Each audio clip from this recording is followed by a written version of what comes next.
Hello there, it's Cassie for scrapbookpal.com. I am going to show you how to make a shadow box card using these fun Lawn Fawn products that you see here. We have the Gnome stamp set along with the matching die, along with the shadow box card die set that you see here. Then we have the shadow box card Park add-on. And then we also have this mushroom border die. We're going to be using all of these to make a shadow box card. And they're so fun and easy. All right, let me show you the pieces that I used. Out of some craft cardstock, I used the shadow box card die here, and I just used the bigger piece for both of those. So that will cut out both of those pieces. And then I also used it's like a stitched rectangle that came in this set. I cut that out just for my opening for my shadow box. And then I'll also use that again later on. Then out of the shadow box card Park add-on die, I cut out two grassy borders. I thought these would be nice and fun and they would go well with our mushroom border. So I used that twice. And you could cut that out as many times as you wanted to make your shadow box as thick as you'd like. Then for my mushroom border, I cut out two of the mushroom borders. I cut out one grass border, and you'll see why. And then I also cut out two of the mushroom borders, and you'll see why.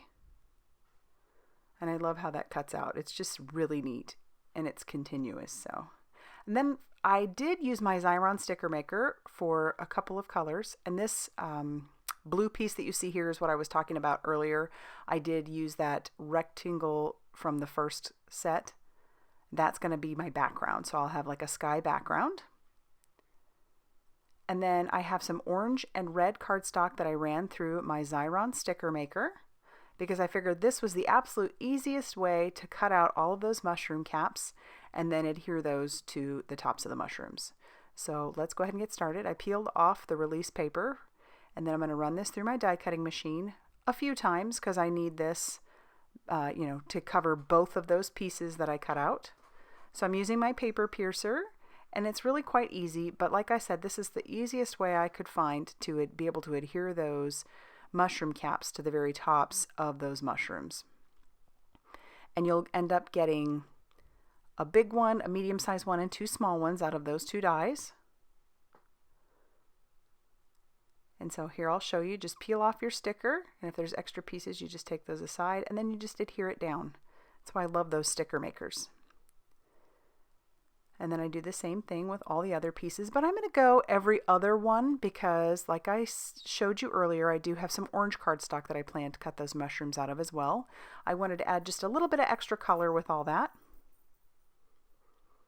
So we'll do every other one, and here we have the orange ones. I'm doing the exact same thing. Just poking the extra pieces through and peeling off the release paper. And so you'll see, here's what I plan to do with the border. So I cut that out of that shadow box card Park add-on, and I'm only going to take half of those mushrooms. The other half I'm going to save for another card, but I'm just trimming this down. And so this is going to be one of my background pieces inside the shadow box. So I'll use my Nuvo Deluxe liquid glue. Once I've decided where I want to put it, I'll use that glue and put a little bit just on top and then adhere my grass die to the top of that.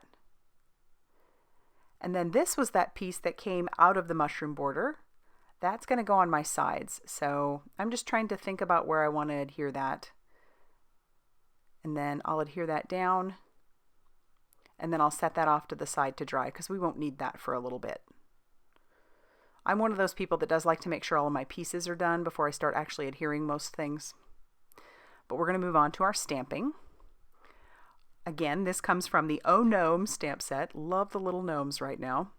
And I grabbed out just the one gnome along with the speech bubble. And I'm going to ink those up with some Memento Tuxedo black ink, which is Copic friendly. And that's just on some Copic friendly cardstock. I'll stamp it a couple times, and then we'll get ready to do our coloring. For his skin tone, I'm using YR20, which is yellowish shade. and I'll put that on his hands as well. I did miss one hand, but I'll come back and fix it. His beard is getting the E42, which is sand white. And then for his little tunic, I don't know what you want to call it actually. His little tunic, we'll call it that, or his coat is going to be B37, which is the Antwerp blue. And then our darker shade will be B39, which is Prussian blue. And then I'll go back in with my lighter tone and shade those out a little bit, bring that color out.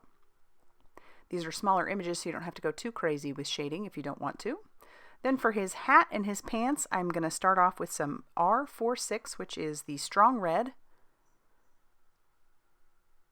And then I'll come in with the darker red, which is the R89, that's dark red. And we'll just add a little bit of shading and shadowing there as well. And then come in with the strong red one more time and blend that out a little bit better. For his little boots and his belt, we're using W8. And then for his belt buckle, we're using Y28, which is a lionette gold. And then this is where I come back in and color in his other hand that I missed earlier. I'm going to use the Distress Oxide Fired Brick to stamp a heart inside of my speech bubble. And then for my sentiments, I'm just using the one sentiment. I'm going to stamp out "Thanks so much." I stamp it twice because I do end up making a couple of cards, but I just wanted to make sure that I had it stamped nicely. And then I also stamp the heart on the one side. I'll line up the matching dies, and then I'll just use a little bit of low-tack tape to tape those down before I run those through my die cutting machine. And then they're ready to go. For this next piece though, I wanted to find a way to be able to make his speech bubble stand out, or look like it's floating in the air. So I'm going to use some acetate. I have some 1/8 inch Scrappy Tape, so I'll peel off the release paper on that and stick that behind my little gnome. And then I'm going to take that same Scrappy Tape and just go over where I've already put it, but I won't take off the release paper. And then I'll adhere down my speech bubble. I love keeping those little scraps of acetate for these reasons. And then I can adhere the speech bubble and it looks like it's sticking out of the air. And once again, I'll take that 1/8 inch Scrappy Tape and go over the back so that it's nice and secure. I'll turn that over and trim off the excess, and then he'll be ready to go. And now we're ready to start adhering our pieces. So like I said, the shadow box card is so easy to put together, and I love that these dies by Lawn Fawn always cut out the score lines as well. So you've got a nice impression where your score lines are, and you can just use a bone folder to reinforce those score lines. And then I'll do that with the other piece. So there's only the two pieces to put this shadow box actually together. Just reinforcing those score lines. And then I'll kind of take a look at how those will go together. Really, really easy. And I love that Lawn Fawn has so many different add-ons for this shadow box, which makes it so versatile. I'm going to have to get my hands on a lot more. And I'm putting that 1/8 inch Scrappy Tape on those edges. I'll kind of line that up, make sure that everything is going to line up correctly. And then I'll take off the release paper. Line it up one more time onto my glass mat. Like so. And then I'll just push that flap down. So we have one side already completed. Then we're going to start putting in the insides of our piece. So we need our little grass borders. And then we're also going to need that blue piece. But I'm reinforcing all the score lines. I'll use my Scrappy Tape on those edges. You're going to want to use a nice strong adhesive like the Scrappy Tape. You could use liquid glue, but you have to keep in mind that that will take some time to dry. And so you can't go messing with it too soon. So I'll use my score tape on the back of my little blue panel, which will be my sky panel in the background. And then I'll peel off all that release paper and stick that down. Now I'm going to line up my mushroom border and I'll peel off the release paper on the left hand side, and then I'm actually going to just adhere it a little bit higher up than normal, so it's not going to be flush with the bottom. And then I will put this other one down flush to the bottom. So that way the mushrooms will stick out just a little bit. They'll be a little bit higher up. So then I'm going to peel off the release paper on the right hand side. And the easiest way to do this is just to close the other edge down on top of it.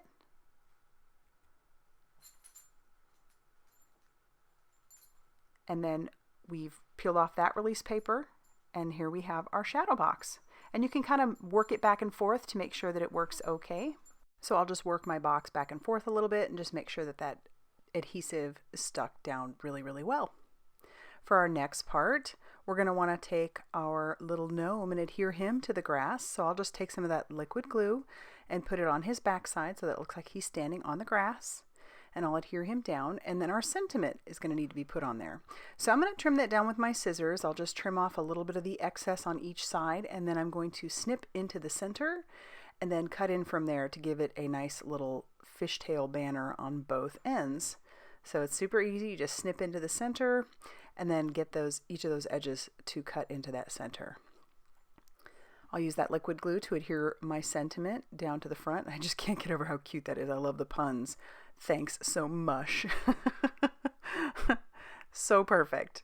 And then here's where we're going to start working on the side pieces. So I'm going to take that smallest rectangle and I'll line that up, kind of look where I want that to be. And then I'm going to take the blue background that I have, or some blue cardstock that I have, and I'm going to adhere my mushrooms down to that. Now keep in mind, we're going to try and die cut over 3 layers of cardstock, so this isn't going to go all the way through. So I will show you that that's what the one looks like. I've got my other one ready to go, and we'll adhere that down as well using that same liquid glue. I'm going to kind of let that dry just a little bit, line up my die, tape that down, and then run that through my die cutting machine a couple of times. Like I said, it's not going to cut all the way through, but I'll just take my scissors and I will cut the rest of it out. So you can see that it did a really good job of cutting most of it, and then here it will cut the rest of it out. And then we'll get ready to adhere those side panels to the sides of my box. And so then it's just added touches. You wouldn't have to put these on there if you didn't want to, but I just thought it would be kind of fun to really add to. And you could even put a little panel on the back if you wanted as well. That would be cute. And then let me show you how easily this goes inside of a regular A2 size envelope. One of my little mushroom tabs came off, but it wasn't really adhered. So it goes into that little A2 envelope just perfectly, so easy to send. And then pull that out, and you can pop up your little shadow box just so easy. I love how cute that is. So yeah, if you liked this video, please hit the like button and subscribe if you haven't already done so. There's always plenty going on here at Scrapbook Pal, and you won't want to miss any of it. So thank you so much for stopping by.